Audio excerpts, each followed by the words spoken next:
Hello students, आज की इस क्लास में आप लोगों को हम क्लास 12 की सामान्य हिंदी विषय के अंतर्गत एक बहुत ही महत्वपूर्ण कवि महादेवी वर्मा जी का साहित्यिक परिचय देते हुए उनकी कृतियों को एक ट्रिक के माध्यम से बताने वाले हैं। ट्रिक इतनी ज़्यादा शानदार है कि जिससे आप महादेवी वर्मा जी की कम से कम 10 कृतियाँ लिख डालोगे। तो सभी विद्यार्थी क्लास को अंत तक देखेंगे क्योंकि क्लास आप सभी लोग के लिए बहुत ज़्यादा महत्वपूर्ण है।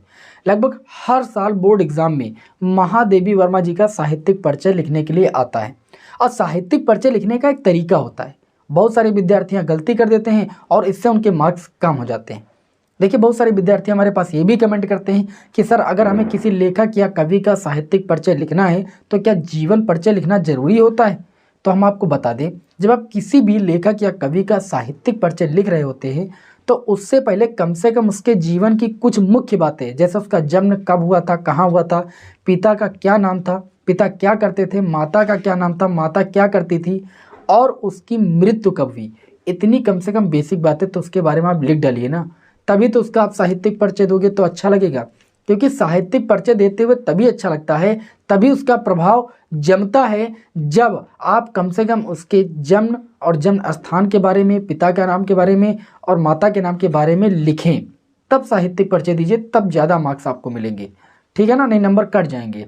अब देखिए, यहाँ पर महादेवी वर्मा जी का जैसे हमें साहित्यिक परिचय देना है तो सबसे पहले हम लिखेंगे कि महादेवी वर्मा का जन्म कहाँ पर हुआ था। तो महादेवी वर्मा का जन्म फर्रुखाबाद के एक शिक्षित कायस्थ परिवार में सन 1907 ईस्वी में होलिका दहन के दिन हुआ था। अब यहाँ पर देखिए, फर्रुखाबाद क्या है? स्थान है, इसको आप काले से लिख दीजिएगा। सन यहाँ पर दिया गया 1907, तो 1907 को आप काले पेन से लिख दीजिएगा।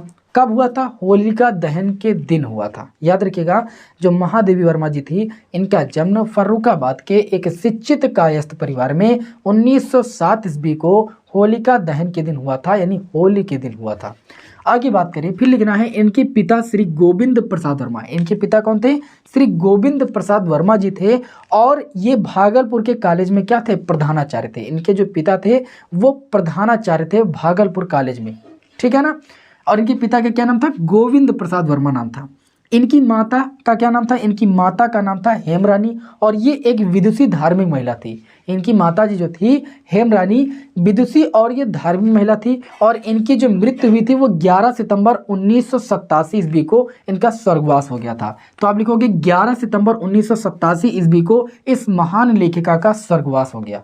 अब इतनी बातें कम से कम आप लिख डालोगे जीवन परिचय के से संबंधित, तब साहित्यिक परिचय देते हुए बात दूसरी होगी। ठीक है ना। अब आपको पूरे मार्क्स मिलेंगे। अब आप हेडिंग डाल लीजिए साहित्यिक परिचय, और साहित्यिक परिचय जितना लिख पाए उतनी अच्छी बात। अब इतना ज़्यादा ना लिख डालें कि 5 नंबर का आता है इसी में पूरा समय लॉस कर दें, क्योंकि हिंदी में बहुत सारे लॉन्ग क्वेश्चन आते हैं तो सारे लॉन्ग क्वेश्चनों पर आपको समय देना होता है। पता लगे इस पर आपने ज़्यादा समय दे दिया तो 5 मार्क्स का तो 5 ही मार्क्स मिलेंगे भैया, 10 नहीं मिल जाएंगे।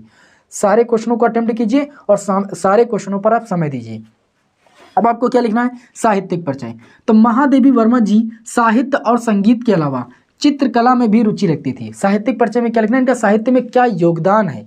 ठीक है, तो आपको लिखना है महादेवी वर्मा जी साहित्य और संगीत के अलावा चित्रकला में भी रुचि रखती थी। इनकी जो रुचि थी वो चित्रकला में भी थी, साहित्य और संगीत के अलावा। इनकी साहित्य साधना के लिए, अब देखिए, इनकी साहित्य साधना के लिए भारत सरकार ने इन्हें पद्म भूषण, इसको आप जरूर कॉलेज कीजिएगा, इनकी साहित्य साधना के लिए भारत सरकार ने इनको पद्म भूषण से सम्मानित किया। बहुत ही इंपॉर्टेंट बात है। उसके बाद इन्हें इनके ग्रंथ पर, इनका ग्रंथ था यामा, इनके इस यामा ग्रंथ पर, यामा को भी आप काले से लिख दीजिएगा, पर भारतीय ज्ञानपीठ पुरस्कार प्राप्त हुआ। कौन सा पुरस्कार प्राप्त हुआ? भारतीय ज्ञानपीठ पुरस्कार इनको प्राप्त हुआ था। इनका जो आपका ग्रंथ था यामा, इस यामा ग्रंथ पर इनको भारतीय ज्ञानपीठ का पुरस्कार प्राप्त हुआ और साहित्य साधना के लिए भारत सरकार ने इनको पद्म भूषण से सम्मानित किया। ठीक है, ये 2 बातें इनके साहित्य के योगदान में बहुत ज़्यादा भूमिका निभाती हैं, तो इनको आप जरूर लिखिएगा। आगे क्या लिखना है? आगे लिखना है और इनको आधुनिक युग की मीरा, अरे भैया very very most important question, और इनको आधुनिक युग की मीरा भी कहा जाता है। इनके काव्य में वेदना की प्रधानता है। इनके काव्य में किसकी प्रधानता है? वेदना की प्रधानता है। फिर आपको नेक्स्ट हेडिंग डालना है कृतियाँ। इतना साहित्यिक परिचय इनके लिए काफ़ी है, क्योंकि आप सभी लोगों को ऐसा थोड़ी इसी पर पूरा समय देना। बहुत सारे विद्यार्थी कहेंगे क्या इसमें पूरे में 5 मार्क्स मिल जाएंगे? जी हाँ, 1 मार्क्स नहीं कटेगा। इतना लिखने से आपको पूरे मार्क्स मिल जाएंगे। आपको क्या लिखना है, इतना साहित्यिक परिचय लिख देना है, ठीक है। और इनको आधुनिक युग की मीरा कहा जाता है, इसको भी याद रख लीजिए, ये ऑप्शनल में क्वेश्चन आपसे पूछा जा सकता है। फिर कृतियां लिखना है। महादेवी वर्मा जी की प्रमुख कृतियां इस प्रकार हैं, जैसे मैंने काव्य को अलग लिख दिया है, गद्य रचनाओं को अलग लिख दिया है। आप अलग अलग लिख सकते हैं तो अलग अलग लिखिए, नहीं तो कृतियों को लिखने की मैं ट्रिक बताता हूँ आपको। पहले यहाँ पर देखिए, काव्य इनके कौन कौन से थे, निहार, रश्मि, नीरजा, सांदगीत, दीपशिखा, यामा। और गद्य रचनाओं में अतीत के चलचित्र, स्मृति की रेखाएं और श्रृंखला की कड़ियाँ, ये इनकी क्या थी, ये इनके काव्य थे और इनकी गद्य रचनाएं थी, इनकी सारी कृतियां थी। इनकी कृतियों को आप डायरेक्ट एक ट्रिक के माध्यम से लिख सकते हैं, और ट्रिक मैं आपको बताने जा रहा हूं, तो सभी विद्यार्थी ट्रिक को ध्यान से देखेंगे। इसका स्क्रीनशॉट लेना चाहते हो तो ले लीजिए। ये बहुत ही सरल भाषा में, बहुत ही अच्छी भाषा में मैंने यहाँ पर महादेवी वर्मा जी का जो है साहित्यिक परिचय लिखना बताया है। अब रचनाओं में एक ट्रिक का यूज आप कर सकते हो। किस ट्रिक का यूज कर सकते हो, ट्रिक इतनी शानदार है कि कम से कम 10 रचनाएं आपसे लिख जाएंगी, ठीक है। सभी लोग ट्रिक को लिख लीजिएगा भाई। ट्रिक क्या है, ट्रिक है आपकी नीर या स्मृति, नीर या स्मृति की अपनी शादी, नीर या स्मृति की अपनी शादी। अब ये ट्रिक अगर आपने याद कर रखी है तो आपको कम से कम 10 रचनाएं लिखने में सरलता होगी। अब नीर, देखो यहाँ पर एक वर्ड आता है नी, नीर से आपकी 2 रचनाएं हो जाएंगी। एक हो जाएगी निहार, है तो कई सारी रचनाएं, एक हो जाएगी निहार और एक हो जाएगी नीरजा, ये इनकी 2 रचनाएं हो गई। उसके बाद है रा, रा से आप लिख सकते हो रश्मि, क्या लिख सकते हो, रश्मि, ये इनकी दूसरी रचना हो जाएगी। उसके बाद यहाँ पर अगर देखें तो आगे आता है या, देखो या का मतलब यामा, यामा पर इनको क्या मिला है, यामा पर अभी मैंने बताया आपको ज्ञानपीठ का पुरस्कार इनको प्राप्त हुआ है। उसके बाद या के बाद स्मृति, स्मृति का मतलब अभी आपको उनने रचना भी लिखी है, देखिए स्मृति की रेखाएं, तो स्मृति से हो जाएगा स्मृति की रेखाएं। कितनी रचनाएं आप लिख सकते हो बताओ इस ट्रिक के माध्यम से।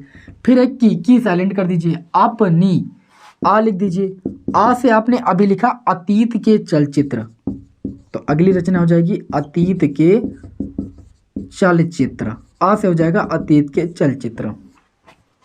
आगे पा से आपकी कौन सी रचना हो जाएगी, परिक्रमा, है तो और भी पा से, लेकिन ये आपकी याद रहेगी, पा से परिक्रमा। फिर नी आया, यहाँ से नी से मैंने अभी लिख दिया निहार, नीरजा, और नीर से एक रचना और इनकी पड़ जाती है निरंतरा। कौन सी रचना पड़ जाती है, निरंतरा, इनकी भी रचना है। या नी से आपने लिख लिया निहार नीरजा, कोई दिक्कत नहीं। फिर है शादी, सा से आप लिख दोगे सांद गीत, क्या लिखोगे, सा से सांद गीत, और दी से आप लिख दोगे बहुत ही महत्वपूर्ण रचना दीप शिखा।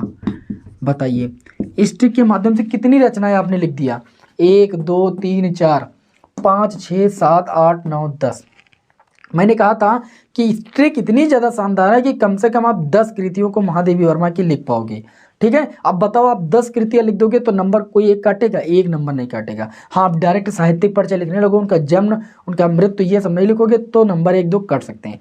तो साहित्यिक परिचय के भैया आपको 3 मार्क्स मिलते हैं। और साहित्यिक परिचय लिखने से पहले किसी भी लेखक या कवि का आप कम से कम जन्म स्थान, ठीक, उसके माता का नाम, पिता का नाम, ये जरूर लिखिए, तभी उसका साहित्यिक परिचय लिखिए। फिर कृतियों को आप ट्रिक के माध्यम से याद कर लीजिए, कम से कम 6 से 7 रचनाएं आप जरूर लिखिए।